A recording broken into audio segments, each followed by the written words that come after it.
لوگ جو ناجائز دولت کی بنیاد پر سیاست کے گھوڑے پر سوار ہو کر حکومت میں آ جاتے ہیں، منصبوں پر فائز ہو جاتے ہیں، راتوں رات وہ کروڑ پتی اور ارب پتی بن جاتے ہیں۔ کچھ لوگوں کے پراپرٹیز میں، بینک اکاؤنٹ میں، مال اور دولت میں، ان کے خزانوں میں مسلسل اضافہ ہو رہا ہے۔ یہ جو حرام کا پیسہ ہے لوگوں کے ساتھ، یہ عوام کی چرائی ہوئی دولت ہے۔ میں پوچھنا چاہتا ہوں کہ ملک میں احتساب کی جتنے بھی ادارے ہیں وہ آخر کیا کر رہے ہیں؟ ان 7 سالوں میں نیب نے کیا کیا؟ ان 7 سالوں میں ایف آئی اے نے کیا کیا؟ خود اسٹیٹ بینک آف پاکستان نے کیا کیا؟ پارلیمنٹ کے اکاؤنٹ کمیٹی نے کیا کیا؟ ایف آئی اے نے کیا کیا؟ تو کیا یہ تمام ادارے جن کا بنیادی کام احتساب ہے اور مالی بے ضابطیوں کے حوالے سے اپنی ذمہ داری کو پورا کرنا ہے، ان اداروں نے اس کے حوالے سے کیا کیا؟ ہم یہی چاہتے ہیں کہ اب سپریم کورٹ انشاءاللہ تعالی اپنا فرض پورا کرے۔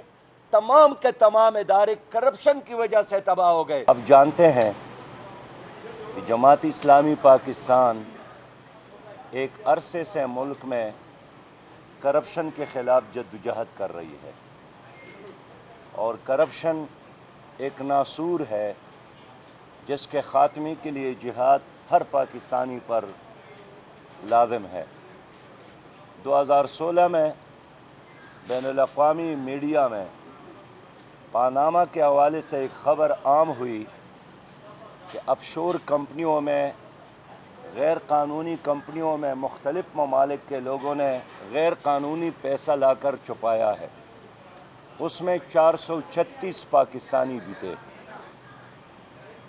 اور اس خبر کے آنے کے بعد جماعت اسلامی نے سب سے پہلے عدالت میں ایک پٹیشن جمع کی، اور ہمارا مطالبہ یہی تھا کہ ان 436 افراد کے حوالے سے ادارے تحقیقات کرے، آڈٹ کرے، اور جن لوگوں نے بھی غیر قانونی طریقے سے پاکستان کا پیسہ یہاں سے لے کر باہر کے آفشور کمپنیوں میں رکھا ہے، ان کا احتساب کیا جائے، اس پیسے کو واپس لیا جائے، خزانے میں جمع کیا جائے۔ لیکن ہمیں افسوس ہے کہ یہاں سپریم کورٹ میں صرف ایک فرد کے خلاف فیصلہ تو ہوا، لیکن باقی 435 افراد کے خلاف کوئی فیصلہ نہیں ہوا۔ اور یہ بھی ایک منظرنامہ ہے کہ جو ججز صاحبان کمیشن میں شامل تھے، ان میں سے 2 جج حضرات بعد میں چیف جسٹس بھی بنے، لیکن 7 سال گزر گئے، انہوں نے بھی چیف جسٹس بننے کے بعد بھی پاناما لیکس کے حوالے سے اپنی ذمہ داری پوری نہیں کی، نوٹس نہیں لیا، آڈٹ نہیں کیا، اور ہماری پٹیشن پر 7 سال گزر گئے۔ میں پوچھنا چاہتا ہوں کہ ملک میں احتساب کی جتنے بھی ادارے ہیں وہ آخر کیا کر رہے ہیں؟ ان 7 سالوں میں نیب نے کیا کیا؟ ان 7 سالوں میں ایف آئی اے نے کیا کیا؟ خود اسٹیٹ بینک آف پاکستان نے کیا کیا؟ پارلیمنٹ کے اکاؤنٹ کمیٹی نے کیا کیا؟ ایف آئی اے نے کیا کیا؟ تو کیا یہ تمام ادارے جن کا بنیادی کام احتساب ہے اور مالی بے ضابطیوں کے حوالے سے اپنی ذمہ داری کو پورا کرنا ہے، ان اداروں نے اس کے حوالے سے کیا کیا؟ یہ کوئی خفیہ خبر تو نہیں تھی، یہ تو بہت کھلی عام چیز تھی، اور پاکستان کا انٹرسٹ 24 کروڑ عوام کے مفادات اس سے وابستہ تھے، لیکن ہمارے ان اداروں نے کچھ بھی نہیں کیا۔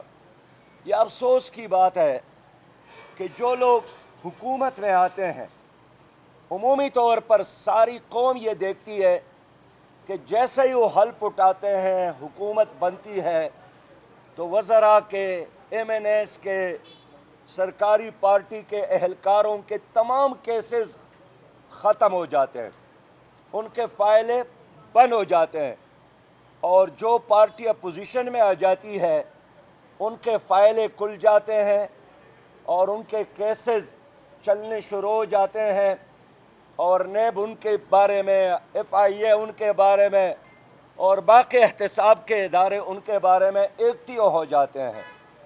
یہ ایک دو رخہ عمل ہے جس کو قوم تسلیم نہیں کرتی۔ ہم یہی چاہتے ہیں کہ اب سپریم کورٹ انشاءاللہ تعالی اپنا فرض پورا کرے اور 435 افراد جو اس وقت موجود ہیں ہماری پٹیشن میں، ان کے حوالے سے اپنی ذمہ داریاں پوری کرے۔ میرے بھائیوں، ایک طرف ملک میں بے روزگاری ہے، مہنگائی ہے اور فقر و فاقہ ہے، اور دوسرے طرف کچھ لوگوں کے پراپرٹیز میں، بینک اکاؤنٹ میں، مال اور دولت میں، ان کے خزانوں میں مسلسل اضافہ ہو رہا ہے۔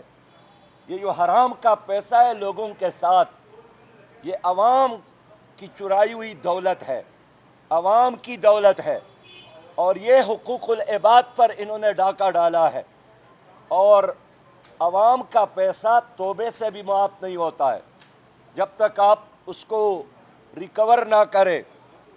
میرے بھائیوں، یہ تو اللہ کا حکم ہے کہ ایک دوسرے کا پیسہ حرام طریقے سے نہ کھاؤ۔ سورہ النساء میں اللہ نے حکم دیا ہے۔ میں اس لیے آج عوام سے کہنا چاہتا ہوں کہ ہم آئے ہیں سپریم کورٹ، یہ پارٹی کا مسئلہ نہیں ہے، یہ عوام کا مسئلہ ہے کہ ایک طرف عام پاکستانی 2 وقت کے روٹی کے لیے محتاج ہے، اور دوسرے طرف وہ لوگ جو ناجائز دولت کی بنیاد پر سیاست کے گھوڑے پر سوار ہو کر حکومت میں آ جاتے ہیں، منصبوں پر فائز ہو جاتے ہیں، راتوں رات وہ کروڑ پتی اور ارب پتی بن جاتے ہیں۔ آخر کیوں؟ ہمارے پاکستان کے بانی قائد اعظم محمد علی جناح، جن سے ماؤنٹ بیٹن بہت نفرت کرتے تھے، ان سے اس کا شدید مخالف تھا، لیکن وہ بھی ہر مجلس میں اعتراف کرتے تھے کہ محمد علی جناح بہادر آدمی ہیں اور دیانتدار آدمی ہیں۔ قوم کو معلوم ہے کہ پاکستان کا سب سے پہلے وزیر اعظم لیاقت علی خان جب شہید ہو گئے تو ان کے بینک اکاؤنٹ سے 47,000 روپیہ برآمد ہو گئے تھے۔ ان کے بینک اکاؤنٹ میں صرف 47,000 روپیہ تھیں، لیکن آج آپ دیکھتے ہیں اپنے وزیروں کو دے کے، مشیروں کو دے کے اور حکمرانوں کو دے کے کہ ان کے خزانوں میں کتنا پیسہ ہے۔ آخر سرکاری منصب کو، عوامی منصب کو دولت کمانے کے لیے، اپنے خزانوں میں اضافی کے لیے استعمال کیا جا سکتا ہے۔ صحیح بات یہ ہے کہ یہ نہ اسلامی طریقہ ہے، نہ ہمارا آئین اس کا اجازت دیتا ہے کہ آپ ناجائز طریقے سے اپنے سٹیٹس کو دولت جمع کرنے کے لیے استعمال کرے۔ میں اس لیے آج یہاں پر آیا ہوں کہ ایک طرف ہماری معیشت ہے، ایک گلی سڑی لاش کی طرح یہاں پر موجود ہے، اور دوسرے طرف ہمارے خزانوں پر ہاتھ صاف کرنے والے لوگ ہیں۔ بین الاقوامی سروے کے مطابق یہاں پاکستان میں 7 ارب روپیہ روزانہ کرپشن ہوتی ہے، اور یہ روز کا معمول ہے۔ ہم دیکھتے ہیں کہ آپ کے ایک سیکرٹری کے گھر کے پانی کی ٹینکی سے 68 کروڑ روپیہ نکل آتے ہیں۔ آپ کے ایک موٹر وے 6 کے ایک آدمی پر غبن کا الزام ہے 6 ارب سے زیادہ ہے۔ ان لوگوں کی وجہ سے آپ کے ادارے تباہ ہو گئے۔ آپ کا پی آئی اے، آپ کا ریلوے، آپ کا سٹیل مل، آپ کا پی ٹی سی ایل، یہ تمام کے تمام ادارے کرپشن کی وجہ سے تباہ ہو گئے، ورنہ ایک زمانے میں یہاں پی آئی اے تھا جو پوری دنیا کے لیے ایک ماڈل کی طور پر لوگ اس کو سمجھتے تھے۔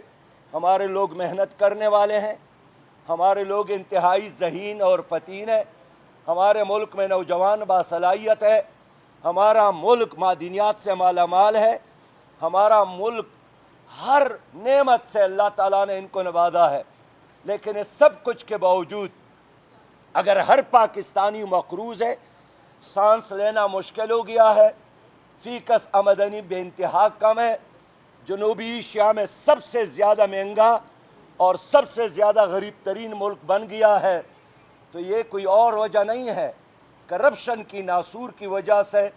کرپشن ایک کینسر ہے، اور میں پوری قوم سے اپیل کرتا ہوں کہ اس کینسر کے خاتمے کے لیے ہر آدمی اپنے حیثیت کے مطابق جہاد میں حصہ لے۔ جماعت اسلامی نے اسمبلی کے فلور پر بھی آواز اٹھائی ہے، چوک اور چوراہوں میں بھی آواز اٹھائی ہے، قوانین بھی تجویز کی ہے، عدالتوں میں بھی یہ جنگ لڑ رہی ہے۔ ہم عوام کا، پاکستان کا اور یہاں ہر انسان کی حقوق کی لڑائی کے لیے آج سپریم کورٹ میں حاضر ہیں، اور امید ہے انشاءاللہ تعالی کہ سپریم کورٹ انصاف کرے گا اور ایک ایسا فیصلہ دے گا جس کے نتیجے میں دودھ کا دودھ اور پانی پانی ہو جائے، جس کے نتیجے میں پاکستان میں کرپشن کے دروازے بند ہو جائے، حوصلہ شکنی ہو جائے، اور یہ تب ممکن ہے کہ ہمارے ملک میں جو قوانین موجود ہے سزاؤں کے حوالے سے اس پر عمل درآمد کیا جائے، اور ایک آدمی کے چہرے کو دیکھ کر اس لیے معاف نہ کیا جائے کہ وہ مؤثر بڑے منصب پر قائم آدمی ہے، اور ایک آدمی کو اس لیے پکڑا جائے کہ بے شک وہ غیر مؤثر ہے۔ میں امید رکھتا ہوں ہمیں انصاف ملے گا، انصاف کے لیے ہم میدان میں کھڑے ہیں۔ صاحب یہ بتائیے گا کہ کیا آج آپ عدالت سے استدعا کریں گے کہ جس طرح نواز شریف کے کیس کی مانیٹرنگ کی گئی اور باقاعدگی سے اس کا ٹرائل چلوایا گیا، اسی طرح کی مانیٹرنگ ان لوگوں پر بھی کی جائے گی؟ میں یقیناً چاہتا ہوں کہ اس پر بھی ایک جی آئی ٹی بنایا جائے، اور اس میں تمام ان اداروں سے تعاون لیا جائے جن کا بنیادی کام کرپشن کے پیسے کے حوالے سے تجربہ ہے، بلکہ ان کی ذمہ داری بھی ہے، اور اسی پر یہ ادارے قائم کیے گئے ہیں۔ سر جی ایک سوال کا جواب دیجیے گا۔ آج کل جس طرح ایک پارٹی بنائی جا رہی ہے ملک میں، جس طرح ماضی کی طرح جمہوریت اور سیاست بڑی مشکلات کا باعث رہی ہے ملک میں، آج کل پھر ایک پارٹی بنائی جا رہی ہے، کیا آپ یہ سمجھتے ہیں کہ اگلی بار اس کو مسلط کیا جائے گا؟ پیارے بھائی، اس وقت تو ہم پاناما لیکس کے حوالے سے عدالت کے دروازے پر کھڑے ہیں۔ انشاءاللہ اس طرح سوالات کے جوابات دینے کے لیے آپ کے ساتھ بھی وقت ہوگا اور ہمارے ساتھ بھی وقت ہوگا۔ بہت شکریہ۔